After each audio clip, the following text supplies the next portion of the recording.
Welcome to Nkosi Talk Shows. Lead from within. Find your own voice. Challenges we have had to overcome in 2020. Find your own voice. The world has become united by the unseen, knowing there are no guarantees for tomorrow. Lead from within.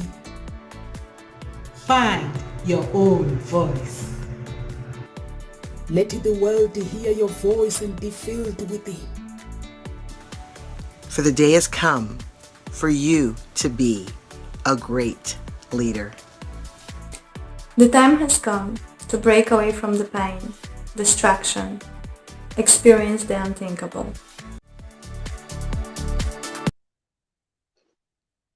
The time has come for you to break away from distraction, which is what we're talking about today.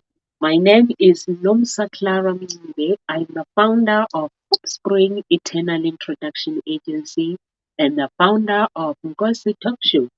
So with me today, lovely Carol Ann. Carol Ann, please introduce yourself to our audience. Hello and good afternoon from London, UK. And I've got lots of distractions going on at the moment. Trying to balance my phone, sort my laptop, and still keep going. So yes, I'm Carol Ann, and as the writing facilitator, what I do is I support soul-driven entrepreneurs in becoming more productive with their writing. Nomsa, do you want to mute yourself? Will that help with that background sound? So that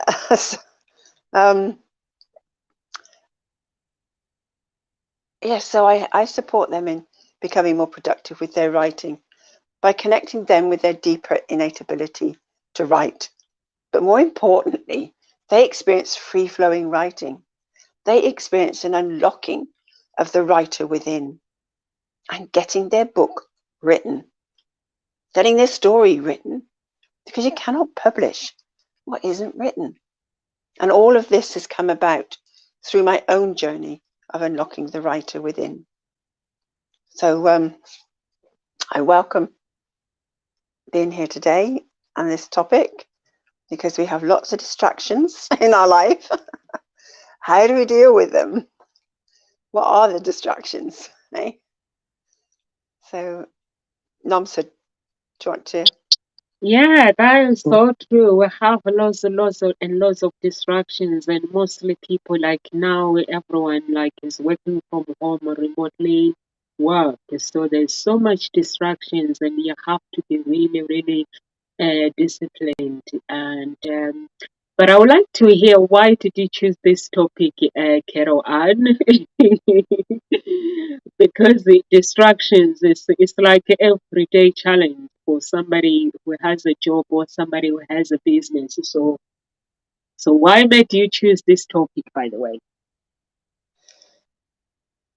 Yeah, it came up just recently. It was just something that happened, and it got me thinking about all the times that I've allowed distractions to happen, and generally in the form of supporting somebody else.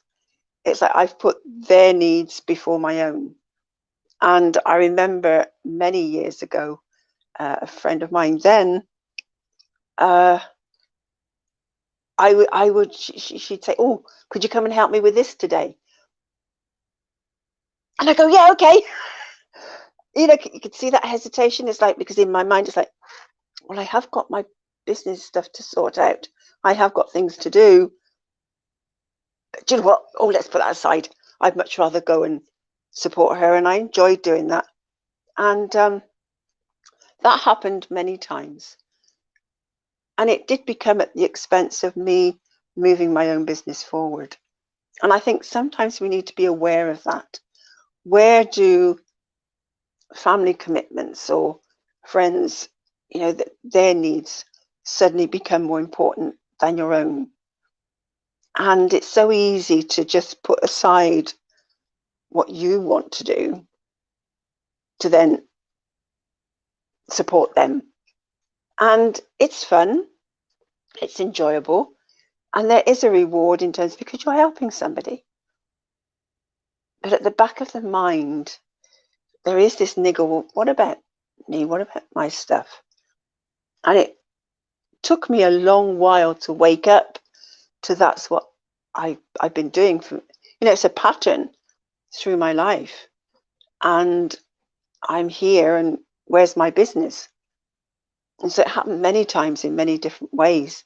So it got to a point a few years ago where I thought, no, I need to rebalance this.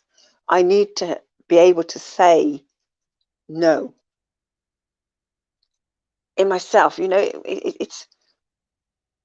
It's no to me doing that. No, I can't. I need to put this first. I need to sort my business. I need to focus on this. So, and I've seen this happen to other people as well. And I found myself making them wrong. But it is where someone's at. And it's a case of not making a judgment. It's recognizing where you do that yourself. And I think this has come to show me that maybe there's still a level that I do that to. And I need to focus more on my business and be more discerning about what I say yes to and what part of my business I'm going, no, I'll leave that to another day, because that's so easy to do. And of course, in this time that we're in, when we're working from home, there is also other distractions that happen. So sort of diving into this topic when it came up, I hadn't even thought about that angle to it because my thoughts were on the other side. But it's quite a broad topic, and there's so many distractions. There's so many ways we can get distracted from our work. And so how can we stop that? How can we put ourselves first? And I think this is the main thing, is practicing self-care. So put myself first. It's okay to put myself first, to put my needs first. And what makes it more exciting to support someone else rather than myself? Let's see if I can twist that around, turn it around. So that's where this subject has come up for today, and thought, let's explore it. What about you, Namsa? What were your thoughts when you saw it? Yeah, my thoughts were too much distractions. I like it when you say Carol Ann, because when I saw the topic, I was like, distraction is a challenge that we have to deal with it every single day. And for me, basically, how I cope with these distractions, I have to basically pray and I have to meditate, basically to calm myself down so I can pick and prioritize my goals. At the same time, I'm happy to help people. Like I saw my friend yesterday send me a job overseas, and some of my family members, they are qualified and they need to do their CV. So I said to them, they were like, but you know what is expected? So I was like, no, I know what is expected, and you know what is expected as well. So you do the CV, I correct it. So once you do the CV, I'm not going to do the CV for you. So you do it, and then I'll look at it and I'll correct it and I'll send it to you. So I send it to many people. So, and I like it when you say before you used to put other people's needs before your own, because that was my identity actually. The bad habit, this became my identity, where I basically got confused with caring and basically being distracted and putting other people's needs first. So I was being confused with what does love mean and caring. So I'll just make sure that other people are happy and neglecting my own. So it's something that it's a pattern that I did it myself. That was uh, 2009. I think I stopped in 2009. Before that, I would just do anything for anyone. I'll be there make sure that people are happy, even if it means basically me getting stressed and stuff. So I think we all have done this. So, and when I basically saw this topic, I was like, this is the challenge for me that I face every single day, having a business. I basically, I have my phone on. Basically, every hour there's an alarm goes on. My alarm goes on, it tells me the job needs to be done. And if the job is not done, if the alarm goes on, I have to set it up to make sure that I have completed my task. And also the mobile phone, what I do is because I know that my family are in Africa and I know I've got family here as well. So what I do with my phone, I don't switch off my phone. So if somebody rings me, I answer the phone straight away.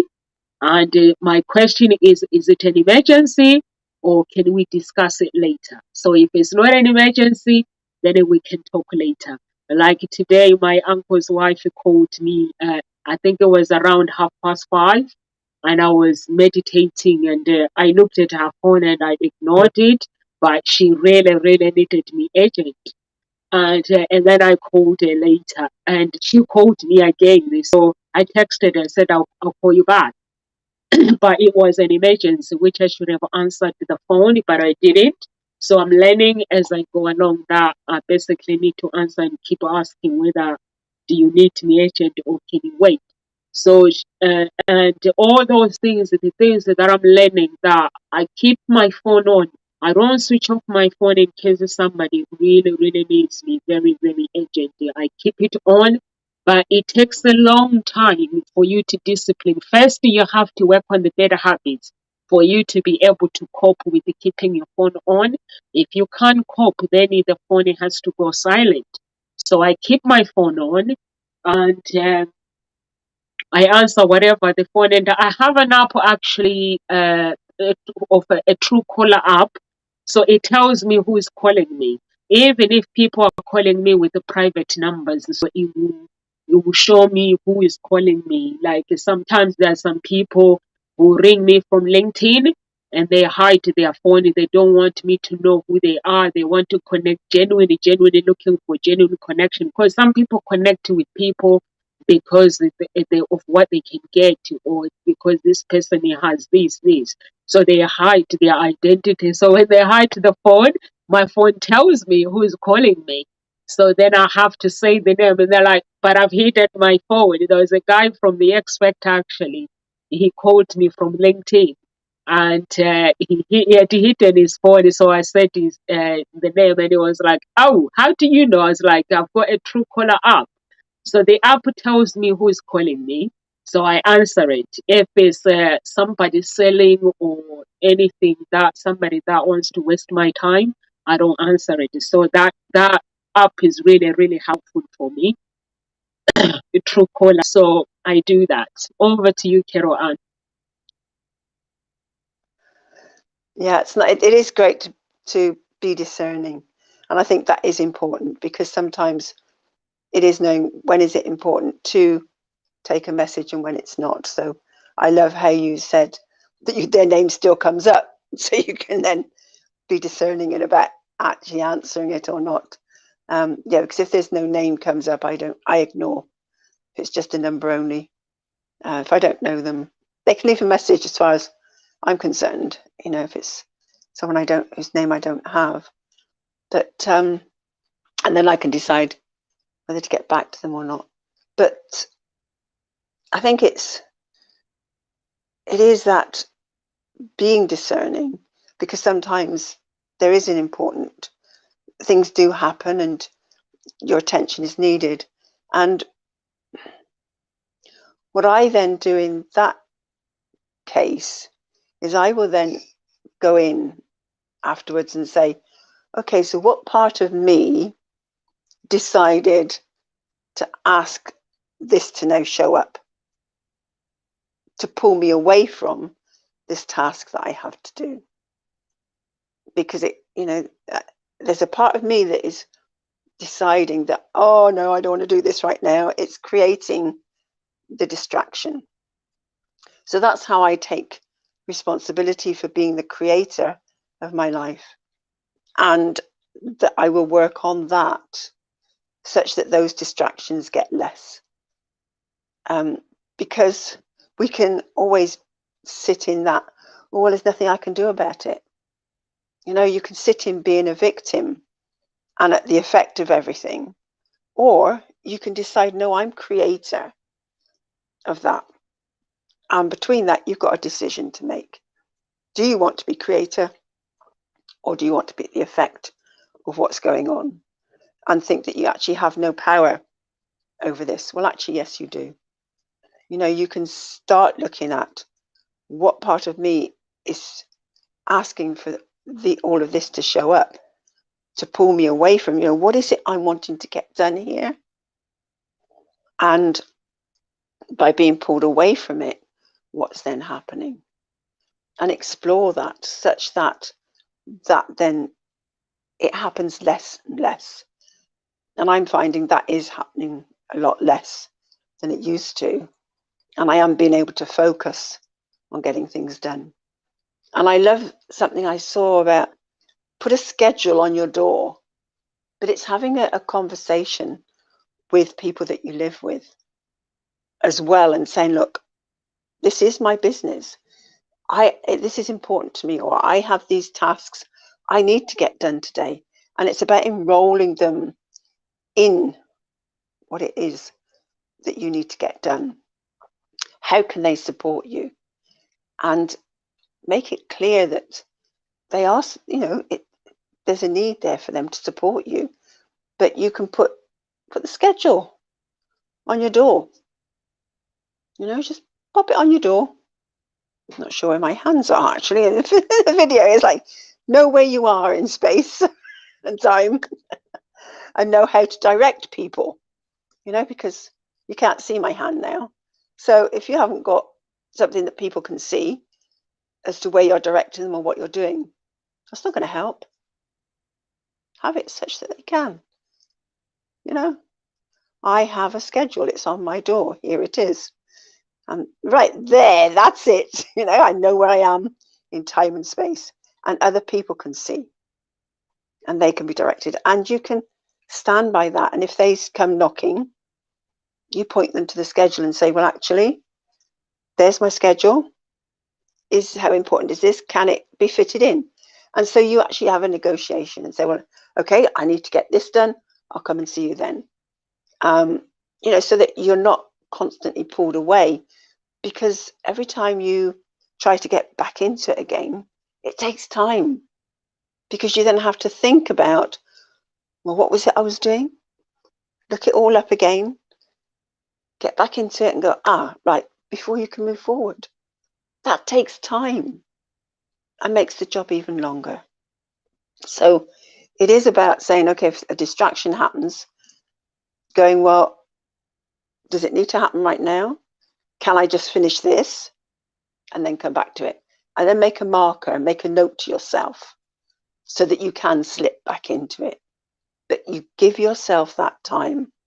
You make what you're doing a priority and then fit it in. And so, but the more you do that, the more the universe will go, okay. People will start hearing. And it is about how you train people around you. Because if they're used to you just giving you their attention straight away, then in the beginning it's a bit, and they will try and throw a bit of a wobbly or go, well, no, I'm not used to this. I want your attention now. But the more you stand in, no, I can't do this right now, but I can do it then. They'll get used to that, because you're then training them in what your boundaries are, what your intentions and expectations are. And then they can start honoring those. But you have to honor them first. You have to set them first.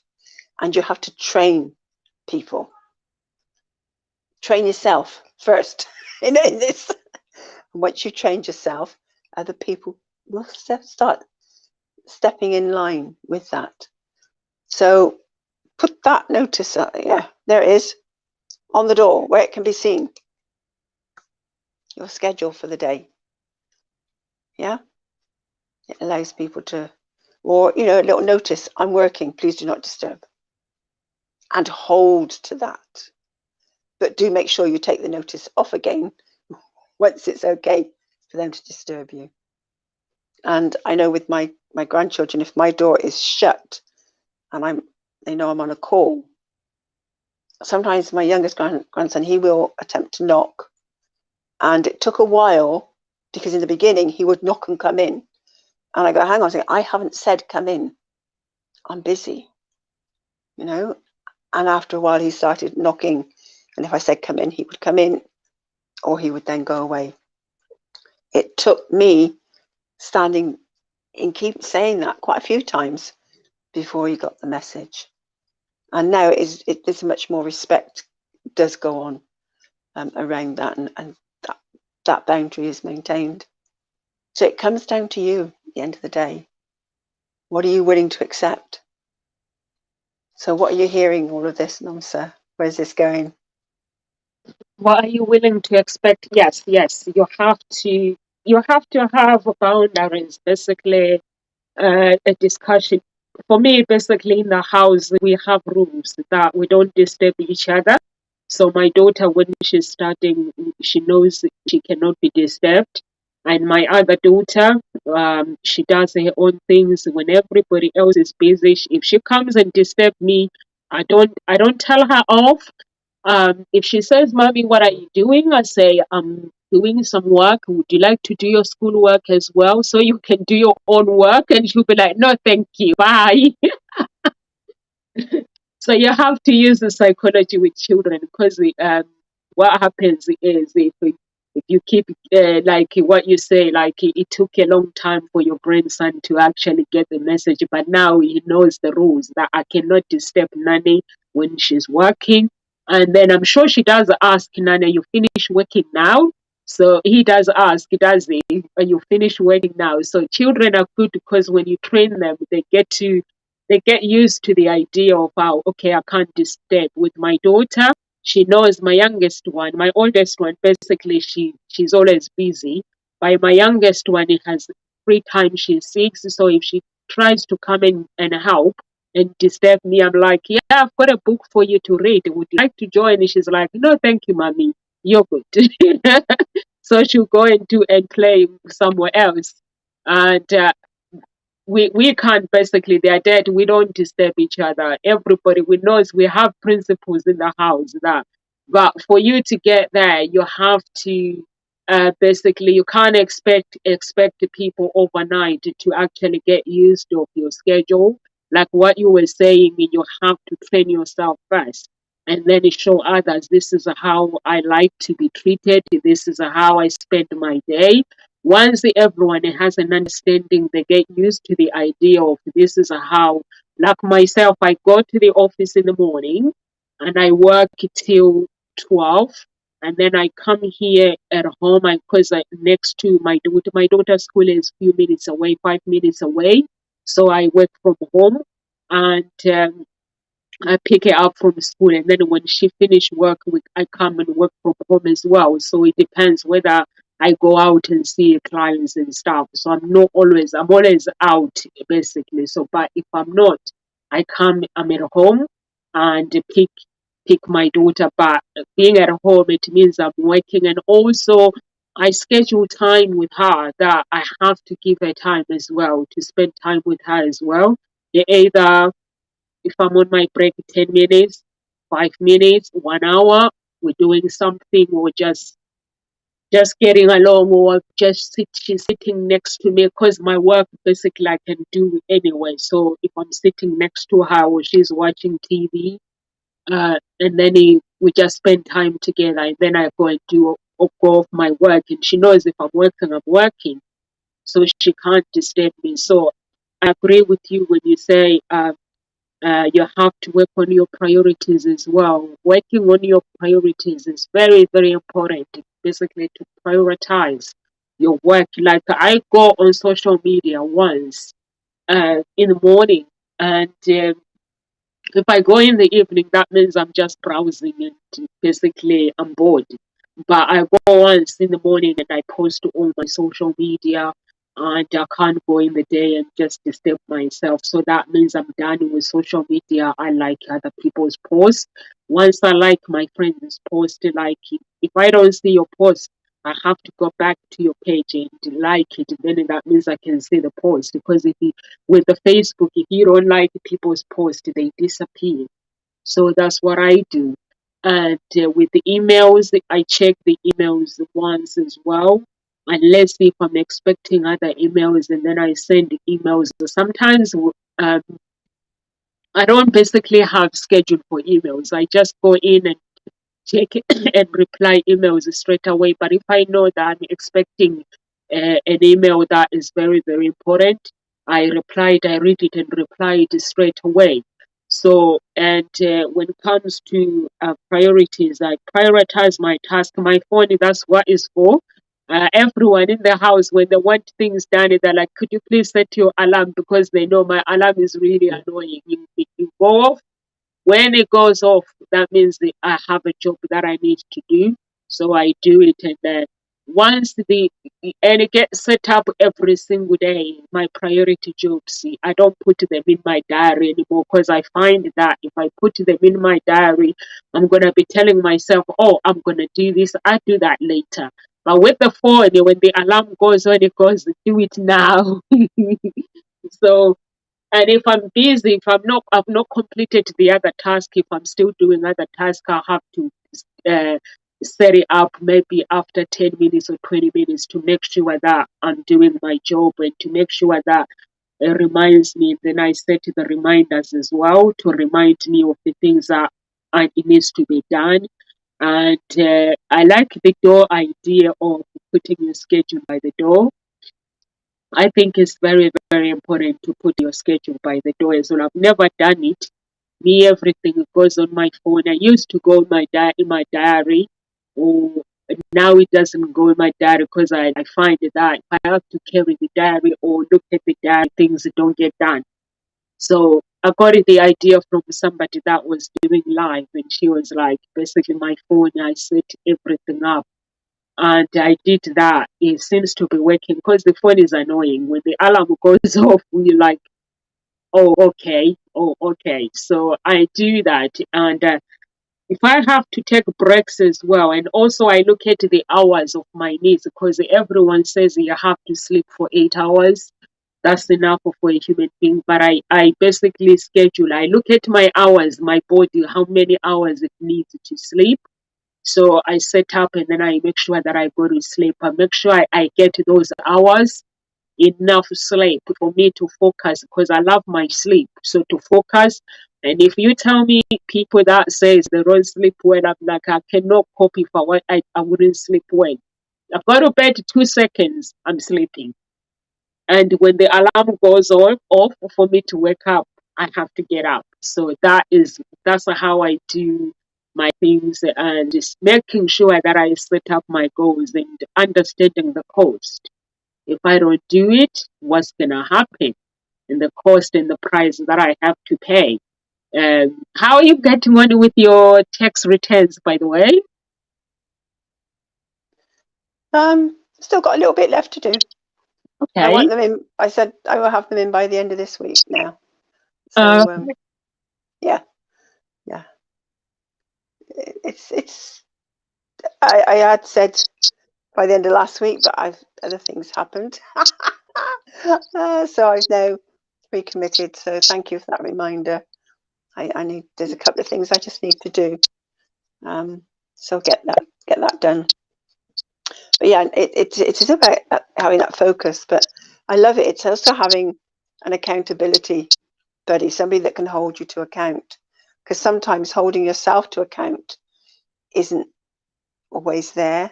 It's easy to slide, but somebody else saying, come on, you said you're going to do this, what's happening?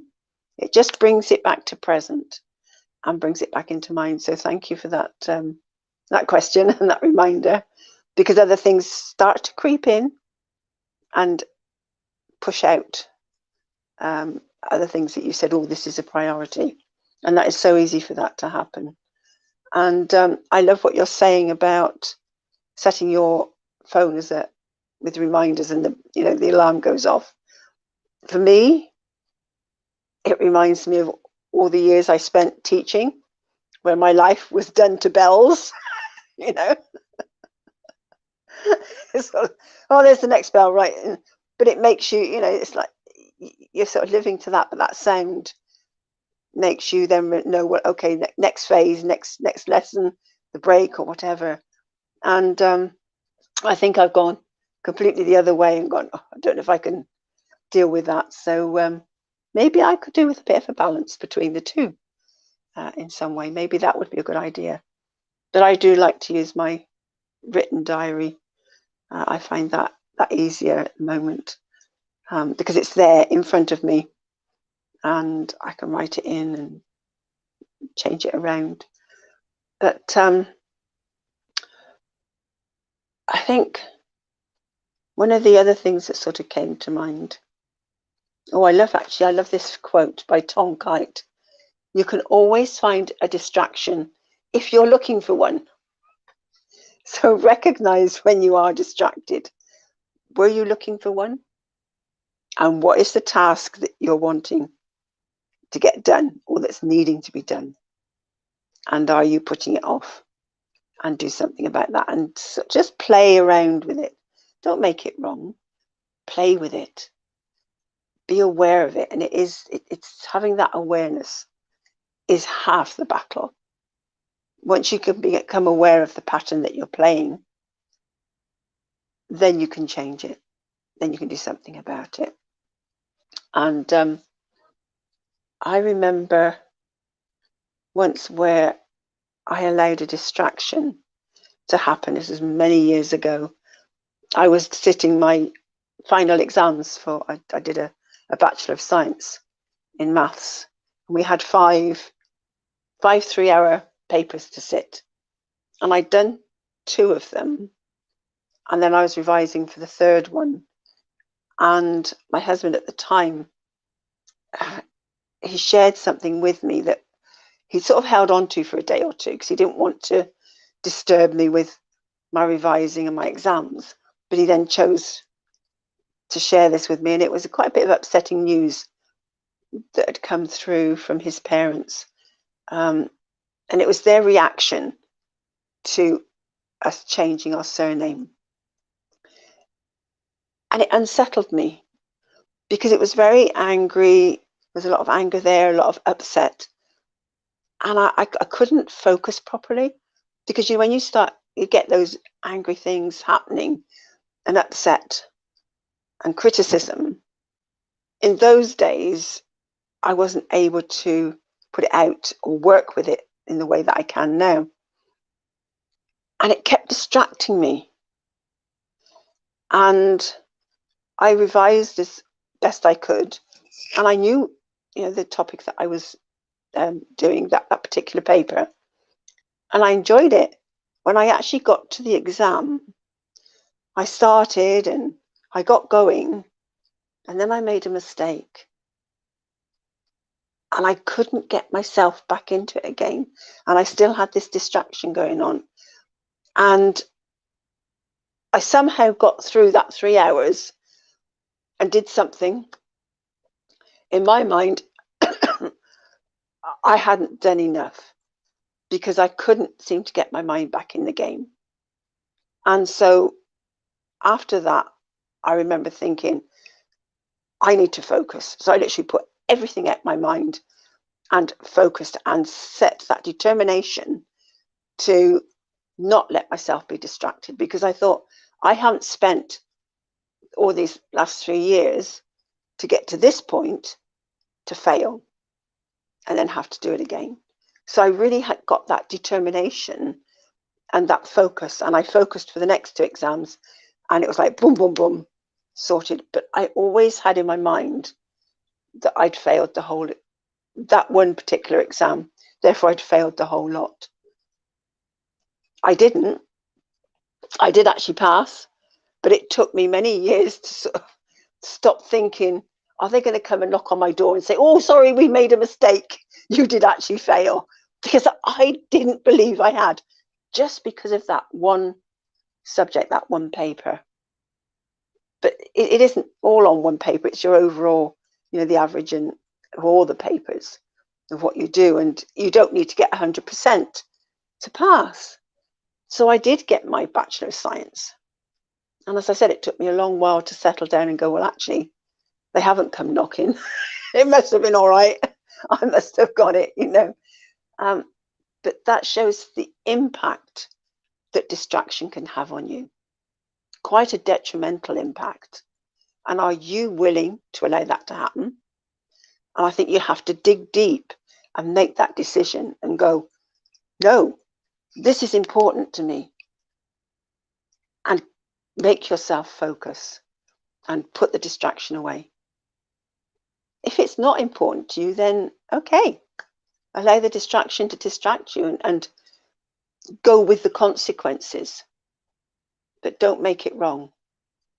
Because at the end of the day, you have a choice.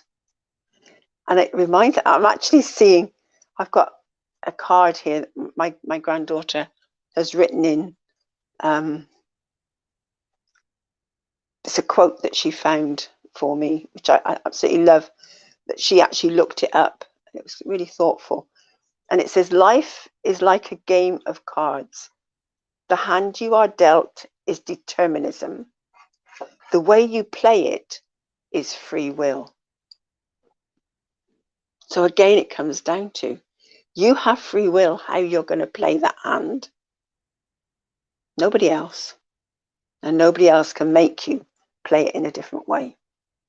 So, I loved that. I thought it was really beautiful. And all of a sudden, it just suddenly fits in here because I had that free will to decide, no, I'm determined.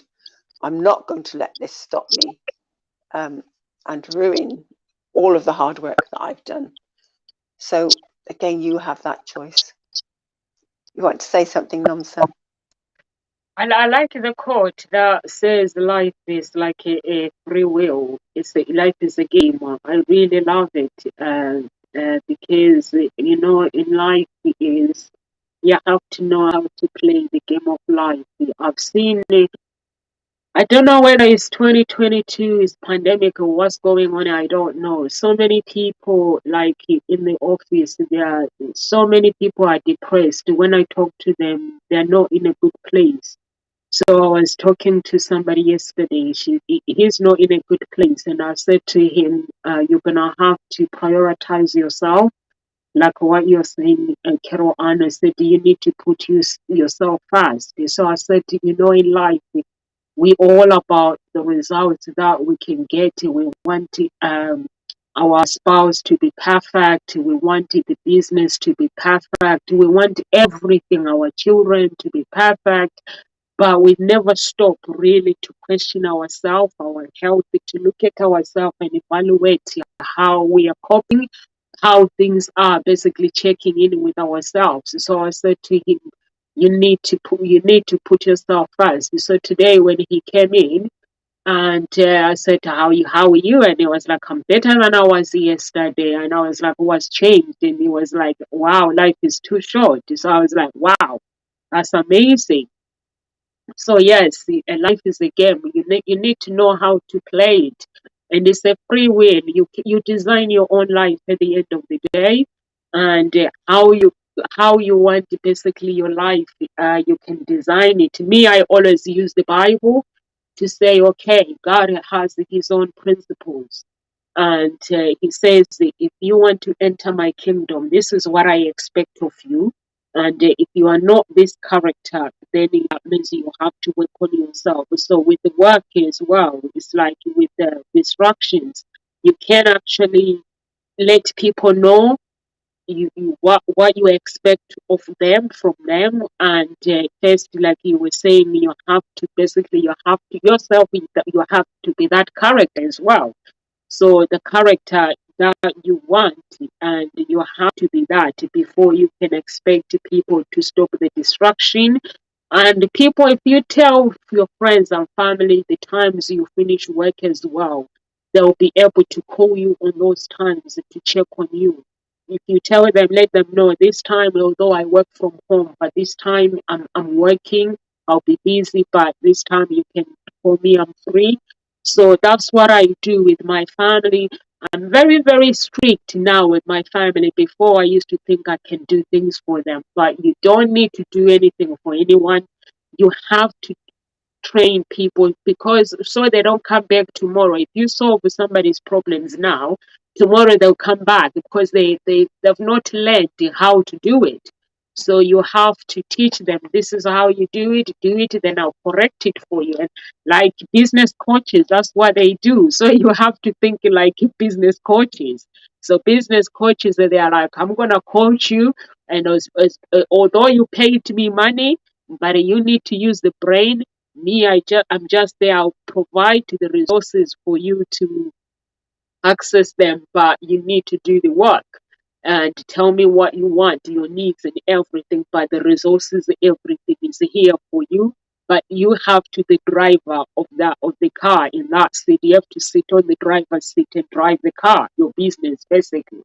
So that's how you need the character that you need to be. Your granddaughter, she did the right thing by that coach. You have to you play your life how you want it to be. And for me, that's what I do. I look at the Bible and I'm like, if God can say this is how I'm creating my own principles, this is what I do, this is what I do. And my friends, it's like my family sometimes when they want to pick fights and stuff, because we all into personal development, but some people are not. So if they come to me and they react to something, I don't react because I'm aware. So in that way, and then I tell them after it's finished, whatever the reaction, I go back to them and check on them if they're okay. Just teaching them now it's okay to show your feelings. It's okay to let me know it's okay for me to understand when you're upset, when you're not. So you're showing me your feelings and stuff. So it is okay not to hide your feelings from me, but it doesn't mean that I have to be angry with you. So you have to teach people how you want to be treated, your want and your desires in life. I think Tony Robbins basically that's he is teaching, basically letting people know you want. You can't wait for somebody to be a psychic because people never know. So once you've written your goals and everything, that how you want people to treat you and the distractions even at home or even in the office, to make sure that those distractions, so you have to be the one first who gets rid of those distractions before anybody else can come and distract you. So I agree with you on that part, Carol Ann. Life is a game, and you have a free will how you want to play it. And no one can force you to play the game if you don't want to be in it. So you can, like you say, you've learned to say, yeah, no. You never used to do that. I never used to say no. I used to think that I have to be really, really, really saying yes to everything. So I practice that saying yes to say no to people, and I practice what does it mean to say yes to somebody. And I say if I go and help somebody and knowing that I'm stressed and I'm not coping very well, that means I'm not really being true to myself. So yeah, we can play how we want. Over to you, Carol Ann. Definitely. And something that I'm just thinking about is that distraction of the social media or your phone blinking at you. You know, there is that option to just turn your phone off or turn it over the other way so it's not blinking at you, because it is that blink that you find yourself doing this, ooh, and it's an immediate reaction. And sometimes it's maybe you're not aware that there could be something deeper that's actually causing that reaction, and that needs working on. And I know that quite a few years ago, I went to work with somebody and he wanted me to do something about time management with him, because he found that he wasn't managing his time very well. He wasn't being very productive. He kept being distracted all the time. And actually what we ended up working on was the Themorrow reflex. It's one of the primitive reflexes. It's the fight or flight reflex, where you are on constant alert like this. It's like, oh, what's that sound? Oh, what's that? You know, constantly on alert, because it's one of those, as I said, it's a primitive reflex. It's there for your survival. And that reflex actually needs to be fully integrated in your system. And more often than not, these reflexes aren't. And that one in particular has a major impact on us. And so I did some work with this person and integrated that reflex. And afterwards, he was fully focused on the task in hand. And he was able to get it done. He was like, wow. Things, were blinking at him, but he wasn't reacting to them. It was such a change, and you could feel the calmness that came into his whole being.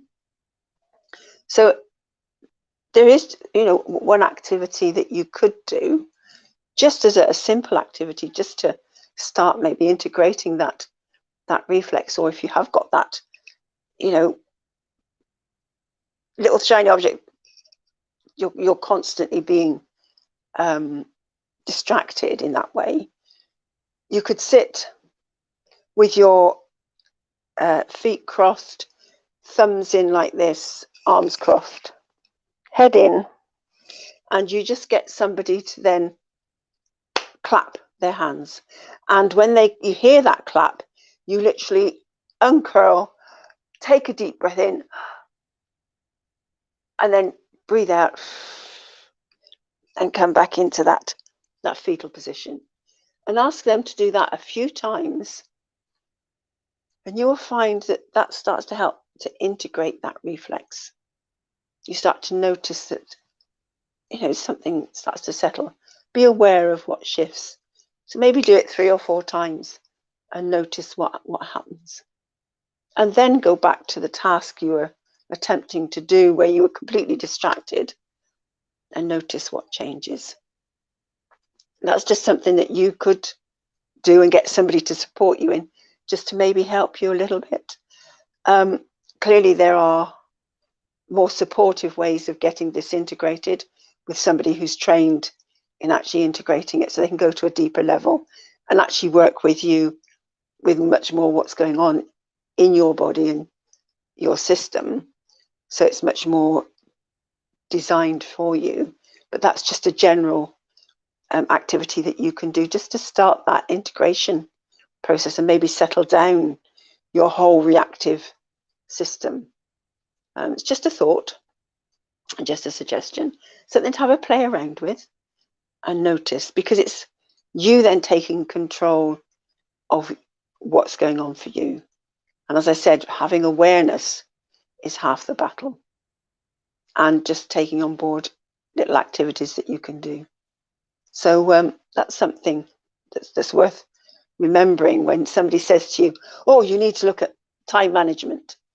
Well, is it actually time management that you need to do? Because certainly I didn't do anything about time management with that person. I didn't need to. I just worked with his body. It was educational kinesiology was what I used and worked with him. And what came up was that Themorrow reflex wanted integrating.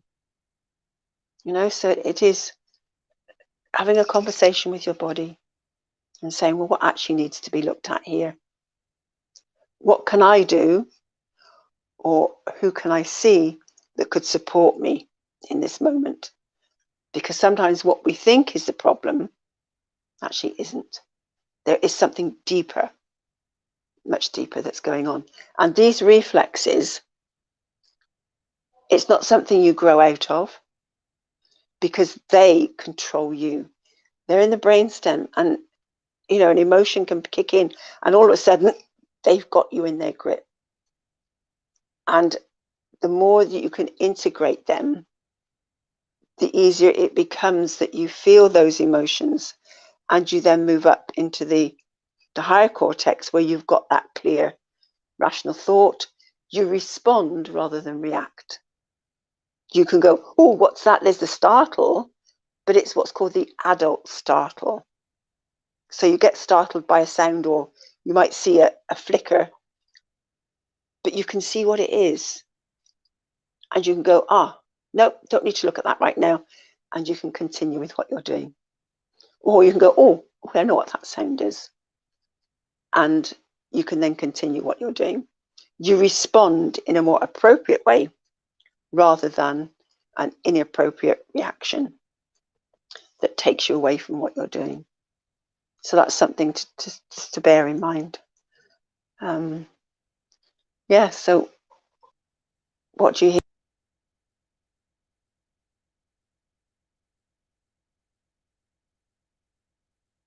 Oh yeah, I definitely agree with you, Carol. And having an awareness is very, very important. That's why I meditate a lot, because when I meditate a lot, it calms me down, like the exercises that you were doing. When you do meditation, but I do meditation in prayer, and I listen to music a lot. It calms me down. It makes me basically my thoughts, when they start to wander, I can control them to say, no, this is not my priority at the moment. So it basically it brings me back together. It makes my mind stand still. My mind stands still the whole day. Basically, instead of my mind thinking that I can solve this problem, I can solve the other one's problems, I stay focused on solving the problems that I schedule. Or sometimes if I have to take myself out, then I have to think about the consequences. Is this really my priority, or can I do it later? So it does help, because everything is the mind. If your mind is not in the right place and it's not thinking straight, so that's why the exercises are very, very important. Like these exercises you are suggesting, we might say, oh, but it's just exercises. They are very, very important. Once you do them every single day, and you get used to them, it does help for you to be aware of what is needed. It helps you to be aware of what you need to do and the things that are priority at that moment. Because the problem, when you speak to people that are basically their mind are not in the right place, they tell you that my mind, basically, I keep thinking, I keep doing this, or sometimes like you find people arguing at work, and you try to get the sense out of it, like what's the argument? You could be doing the work, the distractions, and you're trying to get sense out of it, and you can't make sense of the argument. You're like, if it was me, I wouldn't even see it as a problem. I would see it as me basically stepping up and taking action and letting the other person know that actually there's something that needed to be sorted out, but it's done now. So it's just training yourself basically to your mind to stay focused, stand still and focus. That's what I do. I stay, if Nomsa goes somewhere else, I'm like, Nomsa, stand still and focus. Or if somebody brings the distraction, I have to be aware, because some people, they bring the distractions to you, they're not aware of that. So instead of me being too harsh on them, I have to explain that actually I'm very busy. I'll call you later. Or if it's the calls that are nonsense calls, I just tell them, please remove my name your system out of your system, and that's that. So it's very, very important, like the exercises you were doing, and the prayer, having prayer meditate, it calms you down. Meditation is power. It calms you down. So if you want to stay calm and get things done, meditate a lot, honestly.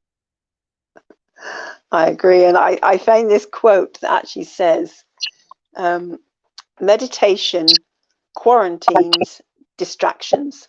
Yeah, I just love that. It's just very simple, 3 words that says meditation quarantines distractions.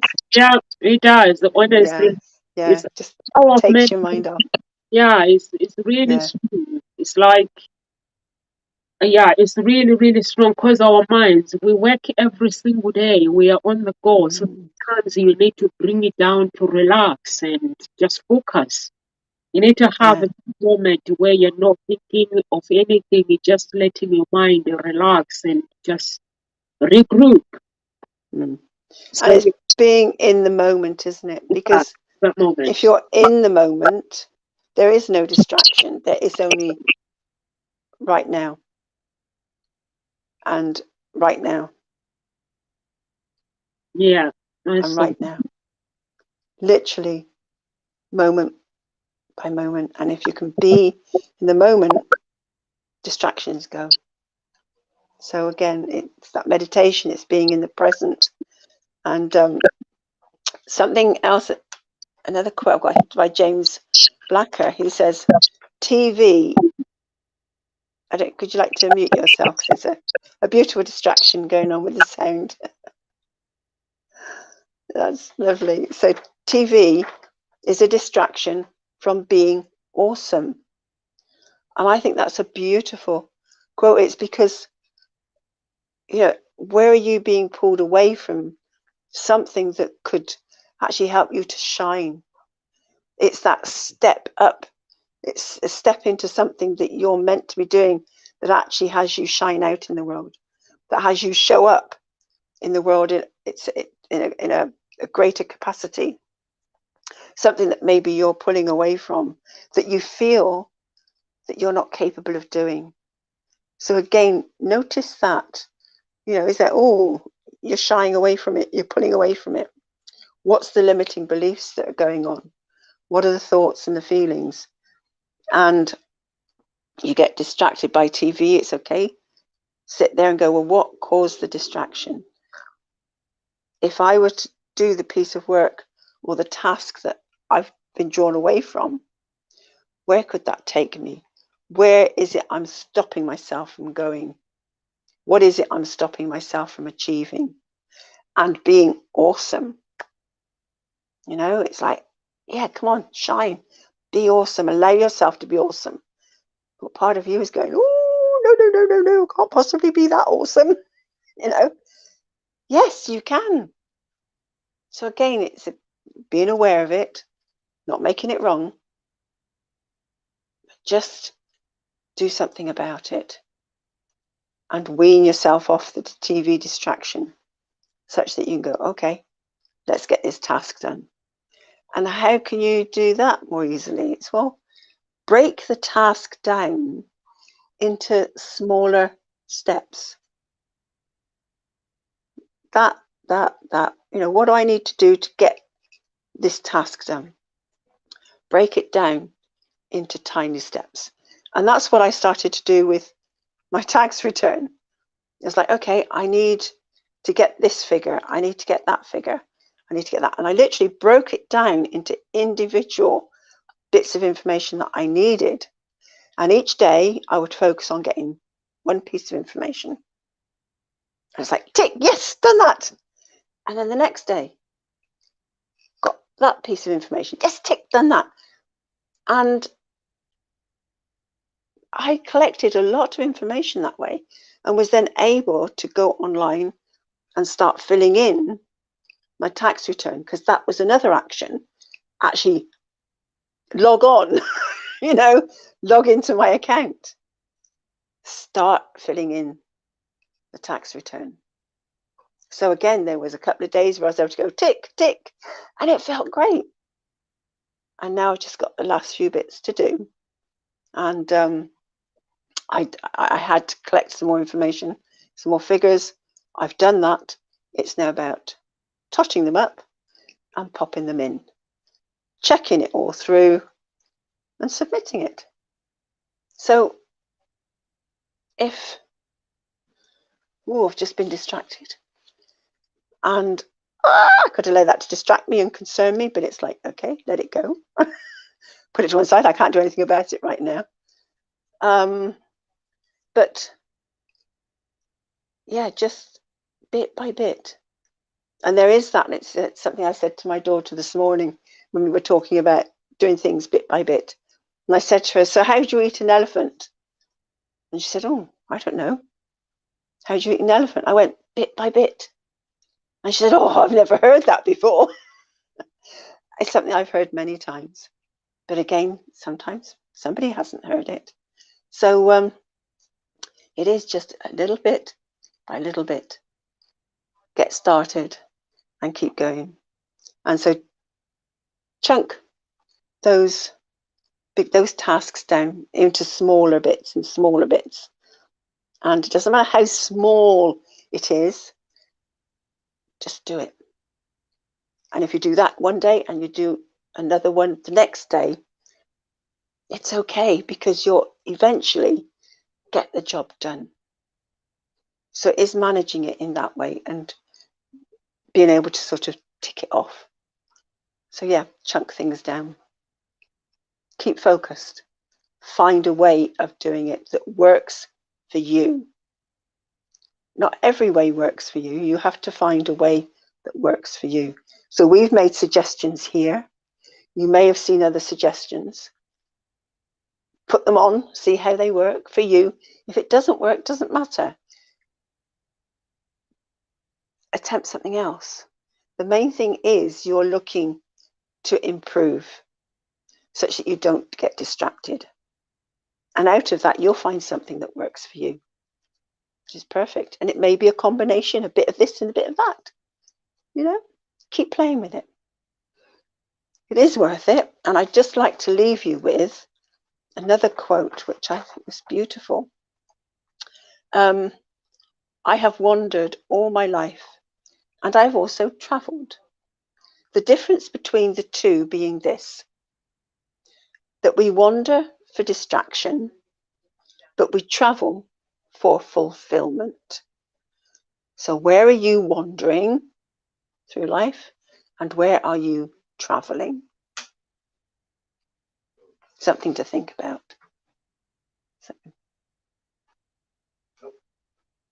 Yeah, something to think about. Where am I traveling? Where am I wandering? So every time I'm like, my mind is going somewhere else and being dragged, I'll be like, okay, where am I traveling? Where am I supposed to be going right now? And where am I going? Where am I being put? So I'm gonna think of that, Carol Ann. For me, basically, if you do your work and your family is very understanding, reward yourself, reward your family as well for for understanding that you're going to work, you're going to complete your work, and why not reward them so they can give you more space? And life is a game, so we play how we want it. So you can reward yourself as well for completing that task and not being too hard on yourself. And Hero Ann says chunk them to smaller pieces, making sure that when you chunk things into smaller chunks, basically you complete them, and when you complete, you tick them out. So thank you so much for that, Carol Ann. We are here Monday to Friday at Ngozi Talk Shows.